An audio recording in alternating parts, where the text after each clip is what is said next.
Welcome to అమ్మ home. అమ్మ హోమ్లో అటుకుల ఉప్మా.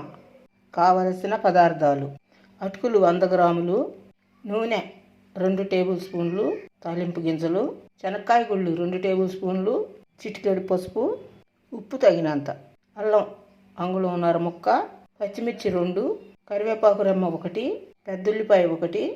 ఒక బౌల్లో నీళ్లు తీసుకుని ఈ అటుకులు వేసి కడగాలి. ఈ నీళ్లను ఉంచేయాలి. మిగిలిన నీళ్లను ఇలా మూత అడ్డం పెట్టేసి వంచేయాలి.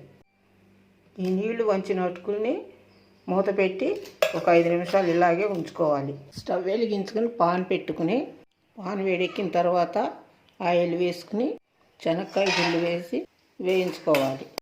ఇవి సగం వేగిన తర్వాత తాలింపు దినుసులు వేసుకుని వేయించుకోవాలి. ఇప్పుడు ఉల్లిపాయలు కూడా వేసుకుని వేయించుకోవాలి. ఇప్పుడు అల్లం, పచ్చిమిర్చి, కరివేపాకు కూడా వేసుకుని వేయించుకోవాలి. తాలింపు వేగిపోయింది. ఇప్పుడు మనం కడిగి నానబెట్టుకున్న అటుకుల్ని ఇందులో వేసుకోవాలి. చిటికెడు పసుపు, తగినంత ఉప్పు. తాలింపు అటుకులు పట్టే వరకు కలిగి పెట్టుకోవాలి.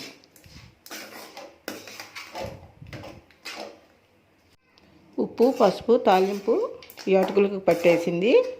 అటుకులు ఉప్మా రెడీ.